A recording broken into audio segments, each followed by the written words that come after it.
Hello, everyone, and welcome to the show. I'm Donovan. And I'm Jordan. Join us as we go into the pages. Podcast.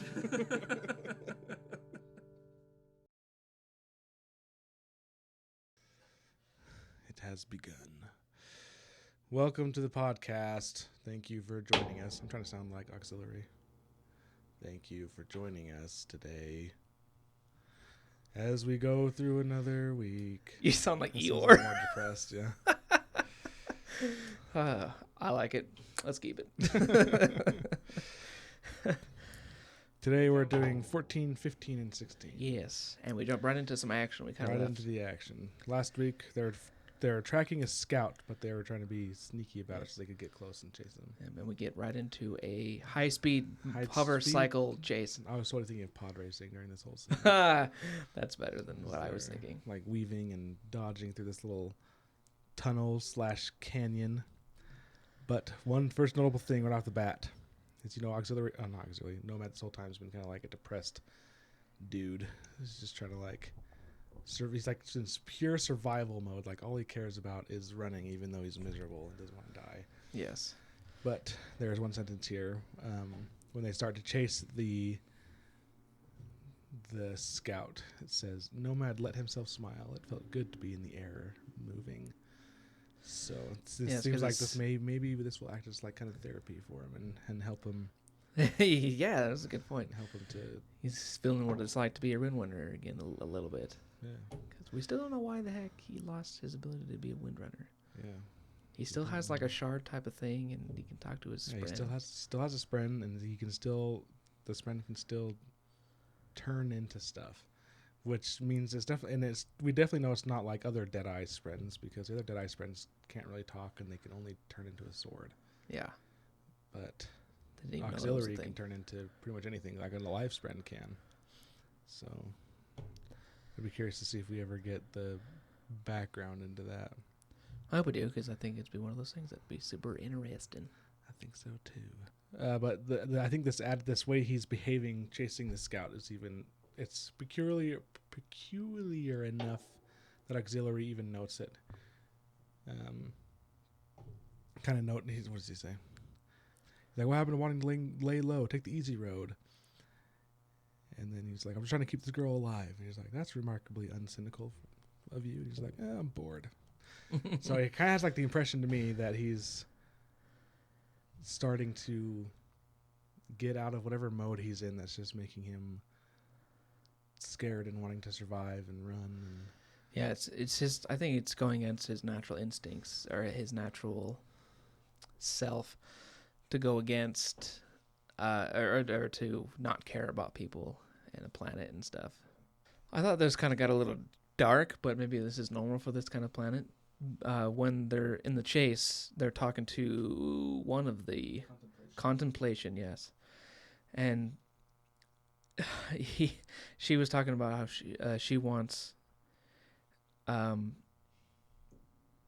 She almost sounds like she's trying to keep Rebecca safe and wants Rebecca to come home safely, but it kind of seems like actually not, because she said, "I should prefer to see her safely ensconced in the refuge before my time arrives."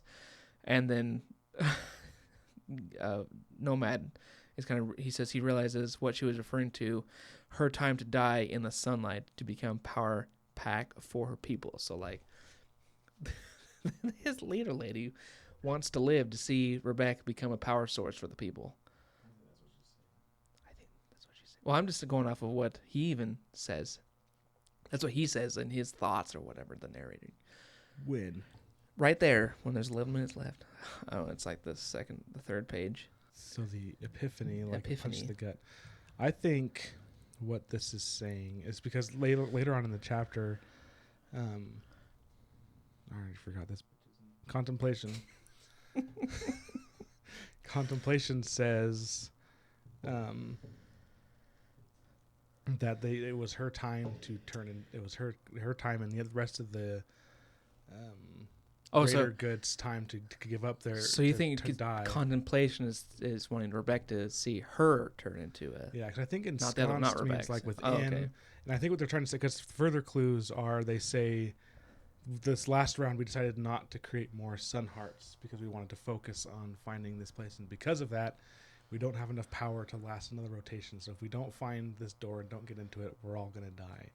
And so I think what she's trying to say is I would like to live to see my people get in there and be safe, rather So maybe before I have to give myself up and die in the sun. I think she's talking about herself when she's talking about giving herself to the sun. Oh, I still think she's talking about giving herself to the sun, like because of what they say after that. It's like this society was all kinds of wrong. So I still think they're talking about like her getting sacrificed to the sun, and she wants Rebecca to live to see that type of thing. Anyway, moving on. I like this chase scene because I think a lot of chase scenes, the goal is to like kill the person that you're chasing. Like these, it's like especially when it's like a scout that you have to get to, and you have to end him before he reports. And I think that still is the goal, but since Nomad can't fight, I like how he goes about it, because he says I can't directly do anything to harm this person. So his plan, which I thought is a good plan, even if you don't have a curse that makes it so you can't kill people, but he says he does things to make the other person reckless. Yes. And like he even acknowledges, like auxiliaries, like you're like racing against a very skillful pilot that's probably better than you. And he's like, yes, but I understand what it's like to be chased and the panic. And so he like gets really close to the guy and makes him like, then he starts to make stupid decisions and starts taking risks, like going around corners really fast, going around things and trying to go crazy. So basically the goal of his, instead of directly just killing him, he's just trying to make him crash so he kills himself, essentially. It almost works too, and then Rebecca gets involved. Yes. It gets very close. But because what happens is they're in this like weird canyon thing, and they're like flying in and out. They're going, "Rah, rah, rah, rah, rah, rah." But then they get this big open area, and the scouts kind of able to use that to basically escape. Like he's gotten away from Nomad, and I really like and in this valley place, like there's lava spraying everywhere, and I really like Auxiliary's reaction. He was like, "Damnation!" The knight exclaims, voice full of emotion, the surprised kind. Yes, he had a few moments in these chapters where he just had really funny reactions to me. But because of the lava and everything, he gets away. But as he's flying away, Nomad's kind of thinking, he's like, oh, it's far away. Maybe if I do this or that. All of a sudden, a shot comes out of nowhere and kills the guy. And turns out what happened before is when they were through the tunnel, Nomad told Rebecca to fly up in the sky. And he's kind of like, oh, yeah, I told her to fly up in the sky. And I guess she went on ahead, and now she shot the guy. So that worked out. Yes. And she kind of has her little moment, too. That was the first time she's killed somebody, so she... Yeah, she was freaking out. She was like, I can't believe I did that. Oh, and another important thing. I just wanted to mention this. Before all this happens, the freaking Greater Goods lady's name. What the frick is Contemplation? Contemplation, and when she notices that they're chasing the scout, so she calls them, and she's like, what are you doing? What are you doing? And then she says, if you die, like, we lose all hope. And then Nomad's response to that is like, well, if I'm dead, it's not my problem anymore. It instantly becomes like, I don't care. Yes. So basically saying, it's so funny how he bounces back and forth. Like, he was the opposite of that just a few pages ago, and now suddenly he's like, well, if I'm dead, it's not my problem anymore. Yeah, so you can see like the back and forth. It almost seems like his old self is starting to break through more, and he's like, but he's still very much his paranoid, running for his life type of guy. And I wonder if I can see this going one of like a few different ways. Obviously, how stories go, but I wonder if part of the climax of this book is going to be the Night Brigade catches up to him. I hope so, just because I think that'll at least give us a little more information of who or what the Night Brigade is. Yes. I'm dying to know. Also, when I was curious about this, and this is something I want to know. I think even Nomad started thinking about this, but when Rebecca's going through her little like after the matter trauma or working through it when she killed the guy, she says, I'm a hunter. All of us who can shoot are hunters. It's how we get meat. And so I want to know, what the heck? How the heck are animals surviving Yeah, on right. this surface? What are they hunting? 'Cause Do they like burrow in the ground? Yeah, Are they what really the fast heck? and can outrun And honestly, wow. And they talked about sausage, so it makes me think of like a pig-like thing. So it's got to be a bigger, maybe not. I'm thinking like something like a squirrel-sized animal could burrow really easily, but something bigger like a pig, would that be able to hide somewhere? because Nomad even mentions like due to the nature of their city, they don't have livestock. Yeah, and So that's an what I important thing was. to mention. That's what I was thinking. Like, oh, maybe they just have. She's really just a glorified butcher, and she just goes and butchers an animal. But then he later thought about that, and I was like, oh, okay, so that brings it back. What the heck? How the heck are animals? Yeah. What kind of animal is surviving on this? They have their own form of like shade. Who knows? And whenever Nomad talks to Auxiliary, because for some reason he has to talk out loud, he can't talk in his head. Which I thought, can't Knights and Spren talk? I can't non-verbally? remember. I could have sworn they did, but I think back to Stormlight, and I'm like, I don't remember them talking. I remember mind to I remember mind. the Spren always being able to talk to the mind, but I don't remember if the Knights always talked out loud or if they also responded in their mind. Yeah, I can't remember either. So I don't know. Right now, we don't know if that's an effect of the death or that's just how it is. But every time he talks in Alethi, and he finally gets confronted about it. She's like, "Why do you talk gibberish sometimes?" And he has a pretty good excuse. Like, I probably would have bought it. He's like, "Oh, I'm saying a prayer in my language to Yeah. one of the ancient gods." And Auxiliary's like, "Please no," the knight says. "I'm no god. I work for a living." So that was another really funny one from Auxiliary. And I also like what he says. He says, let's go check on the scout. And she's like, "Why? He's dead." And he says, "Lesson number 1 about being a killer, Rebecca. Always make sure." Which I wish every hero in the world of fantasy would learn that dang rule. Especially in Star Wars. How many people have died in Star Wars and then come back? Honestly. Even freaking Darth Maul. It's the got worst. Chopped in half and fell down a garbage chute and he's still alive. Yeah. Ugh. Star Wars characters need to learn to make sure. Honestly. Even in the recent Ahsoka trilogy, or not trilogy, show, Yeah. Ahsoka fell off the cliff and they're like, she's dead. But turned out she wasn't. Yeah, and there was what's her face? Her apprentice lady, the girl who had the Mandalorian armor. Oh, yeah. She got stabbed with a lightsaber like the first or second episode and was fine. Like, okay. Apparently lightsabers are just toothpicks now in this friggin' show. Right? People don't die in Star Wars. Which I hate. Yes. It makes me insane. I can't stand that. And I feel that way about a lot of books. I actually heard something from Brandon. I find it interesting to watch the classes he has on YouTube when he records his classes. Yeah. And they talk about, I don't remember the details, but they talk about something that's called like a magic unicorn is what they refer to. And it's where like they're in such trouble and they're at the back of the court. They don't know what to do and they can't, they're so weak and tired. There's no ammo. Whatever reason there is, they're losing. They're about to die. And then a magical unicorn comes in and saves them. I hate that. And I that's one reason why I really can't get into young adult books anymore is because of that magical unicorn. That's what they're built around. It's like my thoughts are for an author, don't put your characters in that situation if they're not prepared exactly to what I was going to or say. be willing to have serious consequences. Honestly, that's actually one reason why I so love Brandon's books because there are no magic unicorns that come in and saves the day. Yeah. I hate them, and yeah, I can't stand YA books usually because of that. That's the biggest reason why I can't read. There's too many. Why you can't rewatch? That's the biggest reason why I can't read them anymore. Oh yes. It's just because I just can't stand it when they're like, and then in this and it was so terrible. Oh, but then it was okay. Yeah. Oh, but then it was so terrible again. But then they remembered that they had a magical stick and they were fine. Yeah. And it's like, okay, it's like it just creates this disconnect where there's just like, okay, there's no, like your characters are invincible and this story is no longer interesting. Exactly. That's one reason why I know you would like a Court of Thorn and Roses, which is the series I just finished reading, because that's what it is. Every single book, like, oh, here's a magical unicorn, magical unicorn, magical unicorn. A lot of people are gonna hate me for that, but that's my opinion.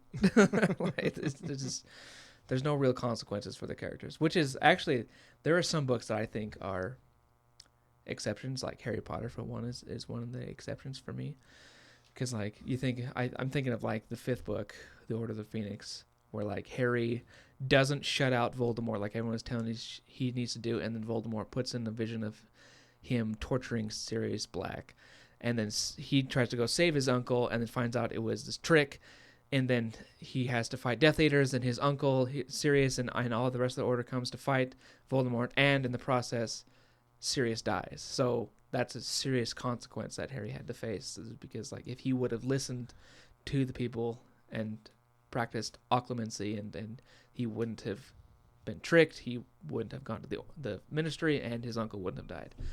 So there are some authors who can do it, and I like what you were telling me about the Brandon's YA series. I forgot what it's called. Alcatraz. How that's his like kid book. But still, I mean, like there was consequences. It wasn't just some easy win thing. Yeah. But anyway, yes, I'm glad they're not doing that here. Making sure he dead, and he is in fact dead. But Who? I'm getting back to the book with the scout. Oh yeah. So that takes us into chapter 15. We got into a tangent there. So yes, the scout is dead, and Nomad finds a picture from the dude's kid, and he has this kind of internal thought to himself. He's like, "Should I make Rebecca confront this?" Because she's like not doing it. He's like, no, it's not my job to train her, so he doesn't bother to make her confront what she did. And we find out a little bit more about the world, because she wants to scavenge the scout cycle, and she said the biggest reason because it's hard to get to the iron fields. Yeah. He's like, iron fields? And she's like, yeah, there's this area where there's just constant molten metal or melted metal or whatever it is, and they just go and pry some up and then use that. Like, what a weird world. Yeah, honestly.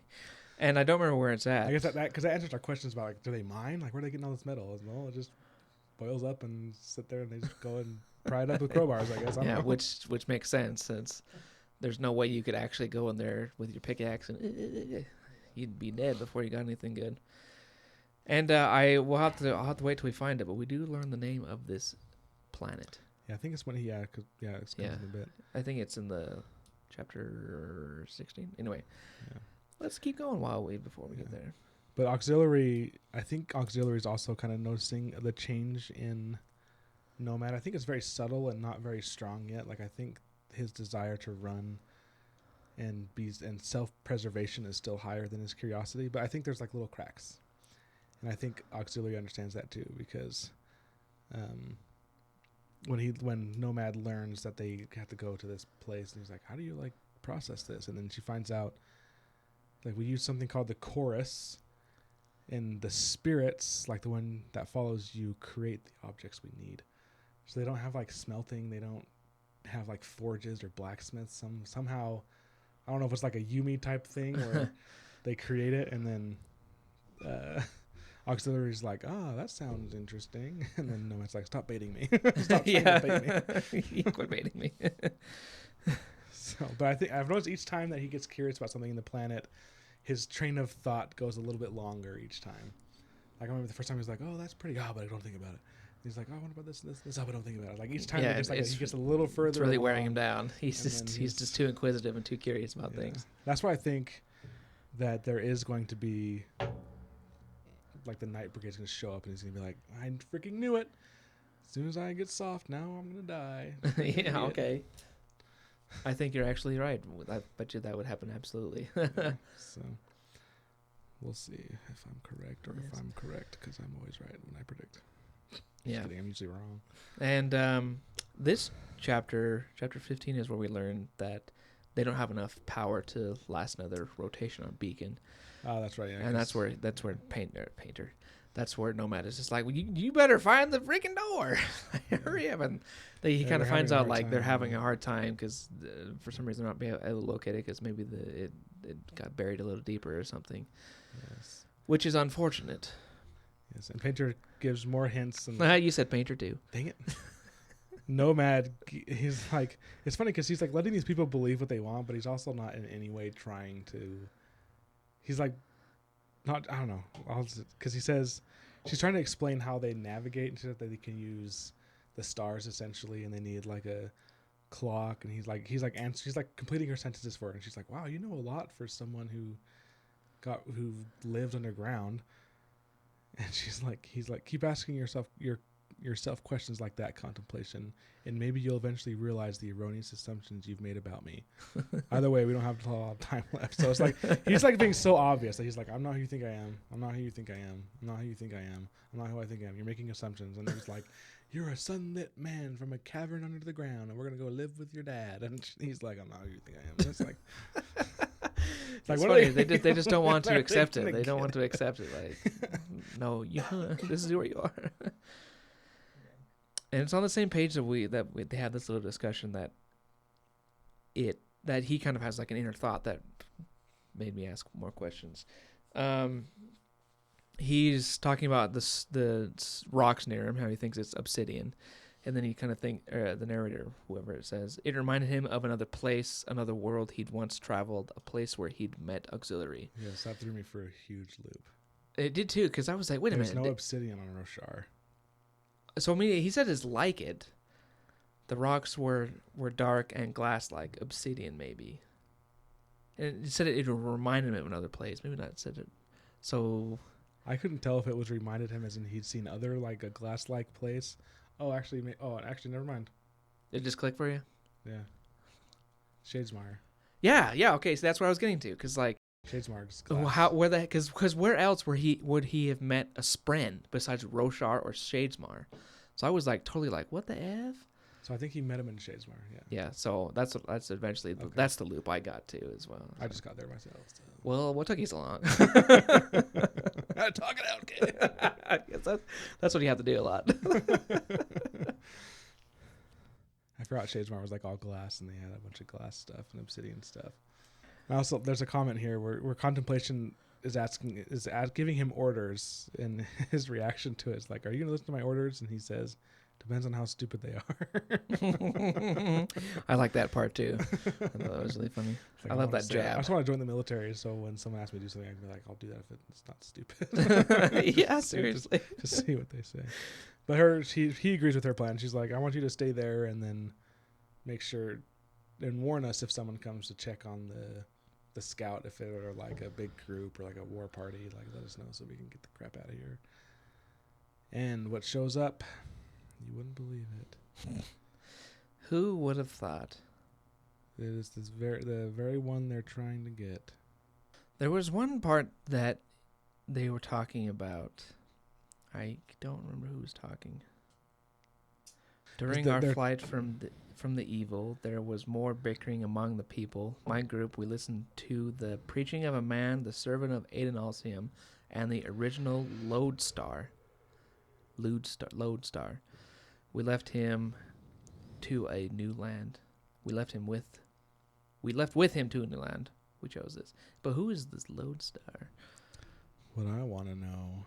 So I think we get a little, because we know from listening from that book in the Arcanum Unbound that there's people on the continent and across the seas. There's this great darkness that we ran away from. It was always really like not very detailed, but he gives a little bit of it. But he says, like he's talking about because Rebecca's saying like we were chased by an ancient force known as the evil, and he's like it's still there.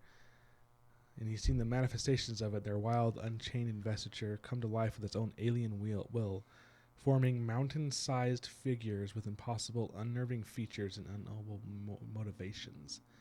Threnody was not a place one visited to relax. So I'm like, wow. So I'm just picturing like these huge mountain shades or creatures made out of investiture. Yeah, holy cow. Just like devouring cities, and that's why they had to run away and escape some people. Seems like some people escaped the planet. And some people stayed on the planet either willingly or unwillingly, and then had to flee across the ocean. So does it almost sound like this happened a long time ago, right? But because I mean, I'd just be shocked if they lived for hundreds of years and generation after generation on this planet, just everyone dying to power these cities and running from the sun. So I'm wondering just what's the timeline between Silence and like Rebecca's people? That's a good question. Like I want to know. Yeah, I don't know. Because, I mean, the story we wrote to Silence, they didn't have the technology. They didn't have ships. They had inns and horses and crap, and that was like it.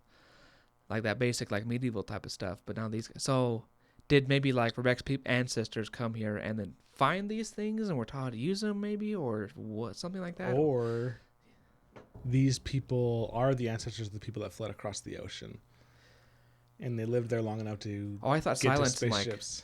I thought Silence and like her grandmother and stuff were the ones who fled across the I ocean. know what I'm saying. Like, this is Silence's great granddaughter. Oh, okay, yeah. No, I see what you're saying.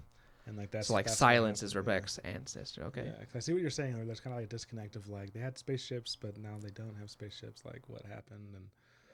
And it seemed like 2 generations of leaving a country and not knowing what a spaceship is, or at least not talking about it, seems kind of suspicious. Yeah. So I wonder if it's like later or after everything. Yes.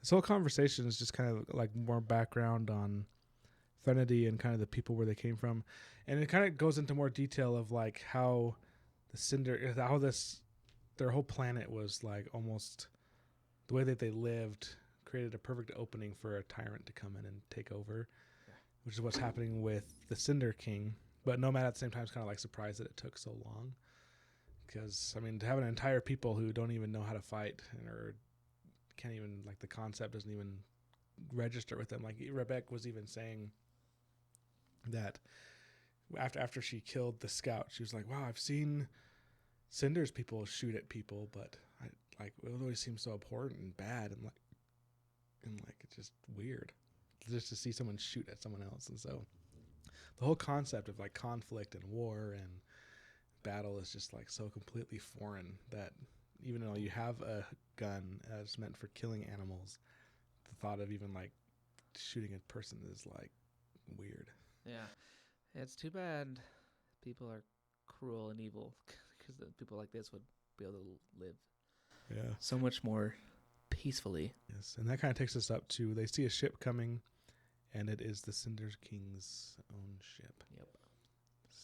So going to chapter 16, we gotta confront the Cinder King and see what's up.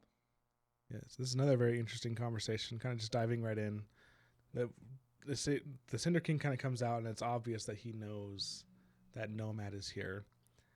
And so Nomad's like, okay, I'm going to go talk to him. Oh, so we did actually skip over one point, and the scout they took out was able to just barely get outside the zone where they were like jamming radio. So he was able to get a message out, and that's why the Cinder King is here. Yes. Yeah. And we don't know what he said, but he apparently said enough. And that guy must have known who Nomad was and recognized him. Be like, oh, that guy is here. I don't think so. That's what they're thinking.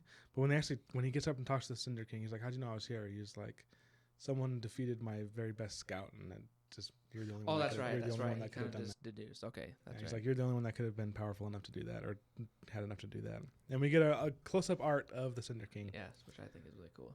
He kind of just looks like a normal guy with like a really cool ship behind him. Yeah. It doesn't look exactly like I was expecting like a round city-looking thing, but maybe that's the whole. That's because this is just his luxury craft, like his personal ship. That's right. And it looks more like a yacht, almost like a flying yacht type. Yeah, of thing. that's how Nomad describes it. Like he says, it kind of looks like a boat, and there's So just picture a boat, but like a modern one made out of steel and glass, not wood and whatever. Yeah. But the Cinder King tries to recruit Nomad. Mm. And we get a very interesting revelation. The Cinder King knows that Nomad is Rosharan. Which blew me away. I was definitely like, wait, what? How?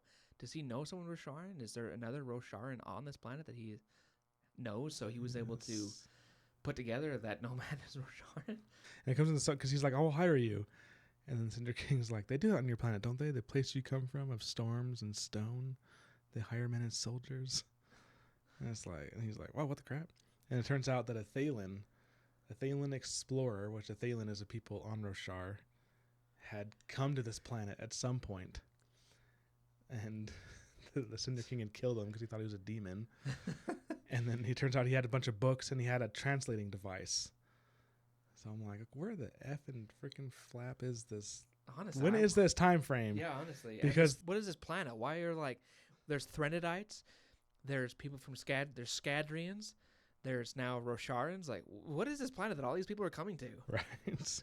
Probably something to do with the sun. I'm sure they're like, the sun is like crazy invested. Like, let's harness it somehow. Yeah. But like, that's further confusing because Nomad at this point talks. He's like, oh yeah, ever since like going back and forth from planets used to be like so hard and so difficult, but ever since the advent of space travel, it's become so easy.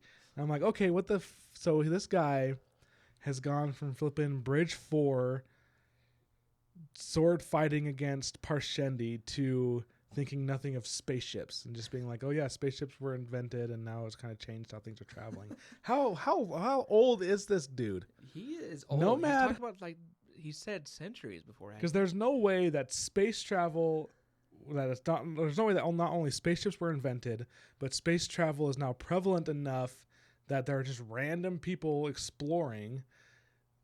That's no way that happened in just like a few years. That's got to be like hundreds of years, right? At least, definitely. There's no way. Like even years. With like Fabrials and like Stormlight, they were barely starting to scratch the surface on understanding Stormlight. I don't think they would suddenly make the huge jump to making spaceships in like Kaladin's time. Yeah, like what the frick? So maybe I bet you Nomad is gonna survive. He's gonna be in like the second arc of the Stormlight. Yes, but there's further confirmation. This is a spoiler that they beat frickin' Taravangian, which I'm so mad about. Maybe they just killed Taravangian. Well, that still spoils it. I mean, like I was thinking they killed Taravangian, so Odium is like because the whole thing what Odium's trying to do is he's trying to wipe out the Alethi people. He's trying to wipe them off the face of the earth, complete and total genocide. And now you're telling me that they have space travel, that it's been like all these years that they're exploring, and there's aliens in space. I'm like, okay, so they survive, they live. Thanks, Brandon. Like, am I going to reach Starlight 5 now? Yes. I'm so mad. Oh, it just feels like it's such a complete spoiler to me. I don't know. Man, maybe I'm overreacting. I can't wait. I say this every time we talk about it. I cannot wait till Stormlight 5 to answer these questions. Like, what the heck is going to happen? Did it get spoiled? Did it not? What are we worried about? But anyway, the funny part of this whole conversation is how the Cinder King's trying to be tough.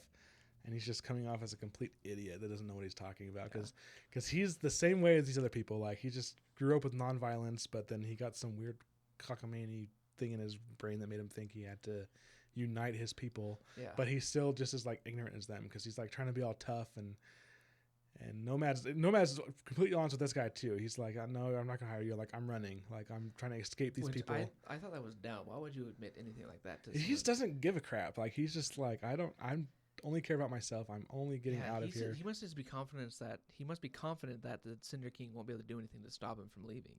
Yeah, and then the Cinder King's like, "I'll protect you." Yeah, and I'm like, it seems like a guy, like a kid, like when my son who's 8 would be like, "I'll protect you." It's kind of like the feeling that you have, and it even makes Nomad laugh, which of course offends.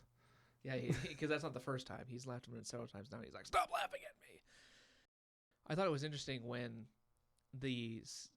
Nomad started going up to went up to talk to the Cinder King, and the Cinder King was getting out some like picture cards or something to try to communicate with Nomad. Yeah. But then he's like, "You can put those away. I figured out your language." She's like, "You figured it out one day." I love the shock that he seemed to have, and I think you better watch out. I also like what Nomad says. He's like, "Sorry, just appreciating the irony of the situation. Please continue your megalomaniacal ranting." Maniacal. That's a hard word. Yeah, it is. Megalomaniacal.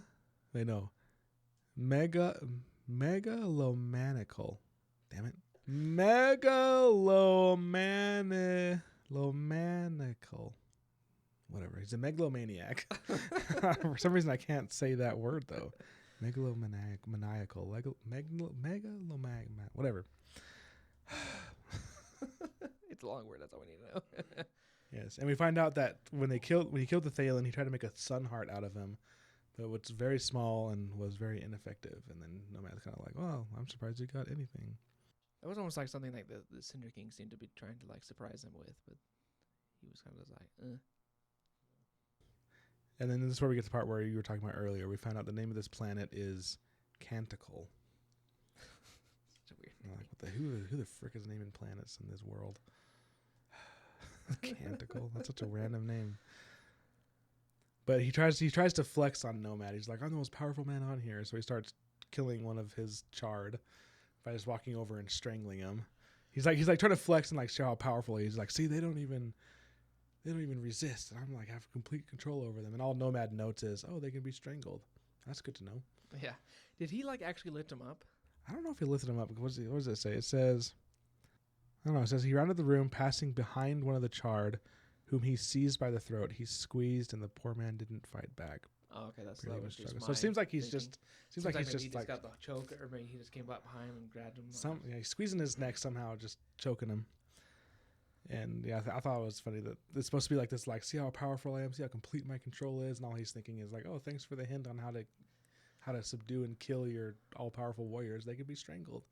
Which is like, normally that doesn't work on an invested being because they don't have to breathe. Yeah, they can just use Like, we see that from Kaladin, like even with just Stormlight, like he holds his breath because it'll leak out and he doesn't need to breathe. And he even mentioned earlier in this chapter, or maybe it's chapter 15, when he's eating, he's like, he doesn't have to eat because the investiture would sustain him, but he doesn't want to waste the investiture, so he ate. And so it's like, seems like if you're invested enough, you don't have to breathe, you don't have to eat. Yeah, literally, Stormlight or investiture is your sustenance, which would be super sweet. Yeah, I would love that.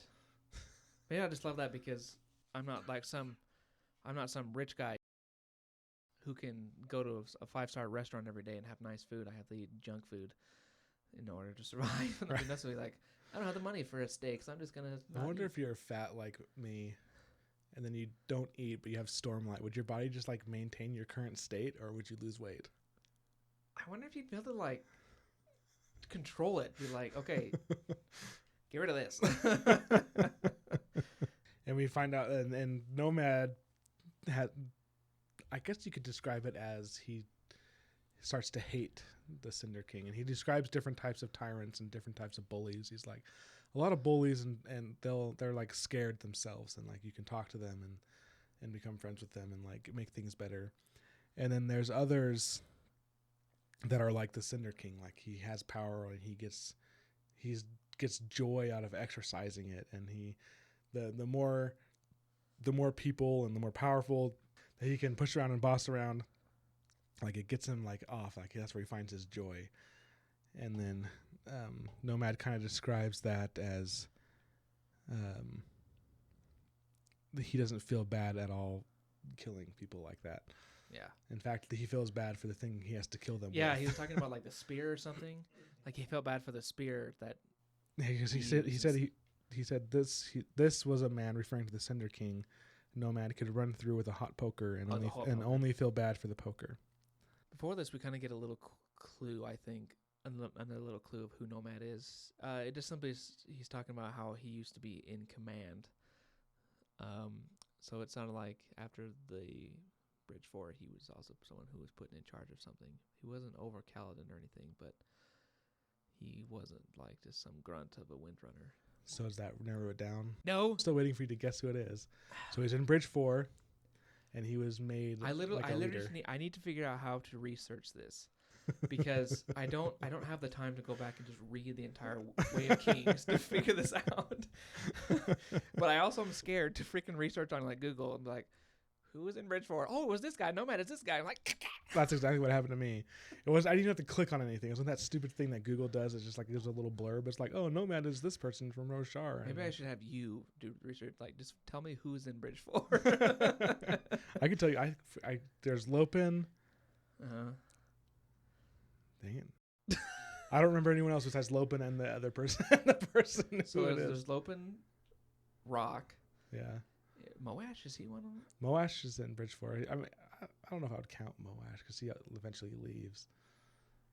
But he was part of it. Those are the ones. Because he leaves in Way of Kings, and so it's not like he's not like part of the whole thing. I definitely don't think it's Moash or anything, but I need the names of all like the characters you get to know in Bridge 4, and then I can start be like, okay, where's the list? Here, I'll look up a list right now. That way you won't get anything spoiled. But I also want you to guess so you can like, because once you know who it is, like all the hints and things, you're totally like, oh yeah. It's been like 6 years since I read Way of Kings, so I'm kind of still nervous that I'm not going to be able to figure it out. While you're looking, there was one part that I thought was really funny on this. It was one of the times, the third, fourth time. Oh, wait, Nomad. so I want to show you this. It's kind of cool. It's like wow. I think isn't that in the book? Is it? I feel like I've seen that. I've never seen that before. I swear I've seen that. But I might have just looked at a picture too, or did some random Google search. But anyway, he laughs at the Cinder King again. The Cinder King is finally like, "Stop laughing at me!" And I love how he says, "I'm allowed to laugh at kings. I've got a card somewhere from my master granting me authorization." So it's like, what the heck? Did Hoyt give him a card? Like is he? You better laugh at kings. He's the king's wit. He's like the successor. Yeah, exactly. So Successor. he's just like, here, you get this permission from me because I'm your master. Like, I want to actually know too if he's got an actual card with like Hoyd's signature or something, or it's like, you're allowed to laugh at kings. Signed wit. That'd be freaking hilarious to me. Okay, here's a list. These are notable members: Kaladin, Rock, Moash, Teft, Scar, Sigzil, Dabid, Dre, Hobber, Leighton, Lopin, Relaine, and Renarin. Renarin was in it. Yeah, I remember he joined because he was like, "Let me join." Because But he wasn't like actually a bridge runner. No, so we know it's not Renarin because Renarin never ran bridges, and Nomad has specifically mentioned that. So there's some names that stick out to me. Teft. Oh, this gives it away though, kind of. It says Lieutenant Deceased. So I mean, okay, I know it's not Teft. Who's deceased? Teft. Teft dies. Apparently. When I mean, does what Teft do you die? think it says? It says Lieutenant Deceased. What the crap? When did Teft die? I don't even remember. But okay, so I know he's like bleeding out and dying. Maybe I just don't remember he died. So I don't think it's Dabid, Dre, Hobber, Leighton, Lopin, maybe Relaine. His name was always so hard for me to say. Erlane. But they just say Relaine. Remember, Relaine was Parshendi. Oh, that's right. And so they haven't mentioned he has marble skin, so Yeah, it's no, not. so it's definitely not him. It's not Oh, and Relaine. he even says AKA Shen. Oh, his name isn't his Parshendi name is Shen or something. Something like that. No. Shen was his Parshman name. Relaine is his Parshendi name, his actual name. Oh, okay. So I'm thinking Sigzil or Scar. Just because this also notes them as lieutenants. Well, I guess you have to think about those two and try to remember who they are. Let's see if you're right. But not the friggin' do crap. Oh, I like how there's like a drawing. Some art someone did of like everyone together, like a. Oh yeah, like they're hanging out. It's like a war photo. You got a picture of like a whole someone's squad. Yeah. So throughout, I don't know if we're ready for this, so I'll cut this out if you're not. But throughout their conversation, they, well, I guess we could talk about. Nomad noted that the Cinder King had cameras all over his ship. Yeah. Including one that was like a mega zoomed lens that was zoomed in all the way down to the crash, and he was like kind of hoping like, oh, I hope they don't find her back. Turns out they did find her back, and his men were going down and capturing her while they were talking. Yeah. So he brought her up to kind of use as leverage to get Nomad to agree to help him and stuff. And then during this time, Nomad's also drinking liquor, and he snaps down his drink, and then the Cinder King misinterprets the motion and smiles and points a gun at Rebecca, and Auxiliary's like, "Oh," the knight says, "up until this moment, I thought he might actually be smart." What's about to happen? Auxiliary doesn't think he's smart. So I'm like, what's going to happen next? Like, what's Nomad even going to do? He can't fight. He can't do anything. But he does something that's even better than fighting, I think, because this had to take a lot of skill. Like, holy crap. So he points the gun over there. And I'm also curious what this book, because this book he was reading was like a Thalen book, and I'm curious what it says, because he says, compassion from one such as you, I expected more from a man of your world. After all my studies, I expected you to be ruthless. So it's like, even after however many long it took to become space traveling, after however many wars or whatever, the Alethi are still known as like warlike. So much so that someone put it in a book about the planet. The Alethi are warlike and crazy. So I wonder if that doesn't really seem like they've really changed a whole lot. It is kind of true, because it does feel like a lot of the book, like Elhokar, went to war off of a little thing. I mean, but it also made me kind of excited. What? Can you imagine a space theater with Alethi warriors? Awesome. Like fighting in spaceships. That'd and be like super sick. Like full on Halo style with Alethis. Maybe that'll be the second arc. Maybe he's gonna do kind of like he does the eras with Mistborn. Like there was the first era that was like medieval times. They only had sword, shield, spears, that kind of thing, Yeah. along with their hemalurgy, allomancy. And then, but then they go up and they got the kind of old Western guns and stuff. So maybe he'll do something similar, and they'll each section is like more advanced. That'd be cool. I haven't figured out what he's gonna do. I don't know if I've heard anything. If he's gonna like if this first arc with Stormlight is gonna be the end of like Kaladin and Shallan's story and all their stories, and then it's gonna be new characters just like farther up, or what? I'm curious to see what he'll do. And then also Nomad realizes that the Cinder King is starting to put together where they are, and he finds that the scout, there's someone talking to the Cinder King, and Nomad kind of overhears like some select words like the entire city and prospectors. And then Nomad realizes the Cinder King is putting 2 to 2 together and realizes that they know about the he shelter. glances toward the safe that's in there that he assumes is where the fake key is. Yeah, so he didn't know about why they were there to begin with, but it seems like he definitely does now. And then it ends in the worst cliffhanger. Yeah, gosh. Which always happens to us. I know, sorry. But I kind of like this, what Nomad says. And he's like, you should have kept reading, talking about the book. It's not compassion that drives me, Cinder fool. It's not ruthlessness either. I really do want to get away, but there's one thing you need to know about my people. You promised me no tricks, and you should never break an oath to a Roshar. Oh, I love that. That was hit solid. It was like, right. Owls are huge. That makes them seem like such a bad A people. Yeah, it's like never break an oath to a Roshar. That sounds like something you could say like across like the galaxies. Like the Roshar are warlike, but if you make an oath with them, they're okay. But never break an oath with them, yeah. or they will like raise your planet to the ground or something. That puts them on a level as like in other books as like the Fae. Like if you ever make a deal with the Fae, you better not freaking break it, because they are such a powerful, strong being. They will destroy you. You will regret ever making a deal with them, especially breaking it. Like that's kind of how it feels like. Do not mess with the Alethi. And then Nomad jumps out of the way. At the same time, he forms auxiliary into a small metal ball in his hand, and then throws it. And then when the Cinder King fires it, it hits the sphere. And a shower of sparks and bounces, and then the chapter ends. Yeah, it's insane. Like he throws the sphere, knocked the blast from the air, and a shower of sparks. Like holy crap, that's still pretty awesome. Like he was able to throw a ball and intercept this fire bullet, whatever the heck they're shooting.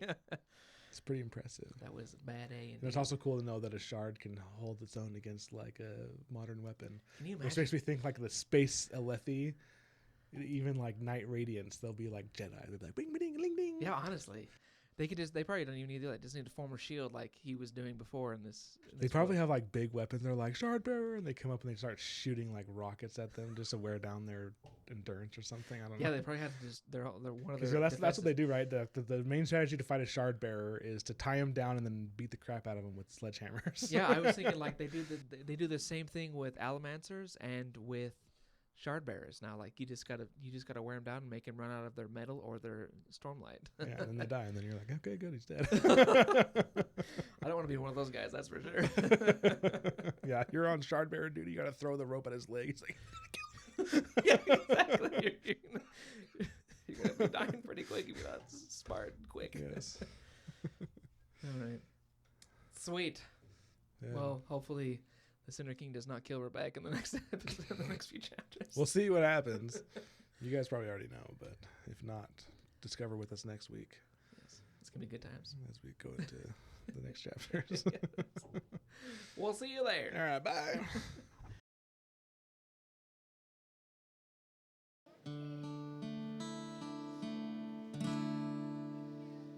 It's over.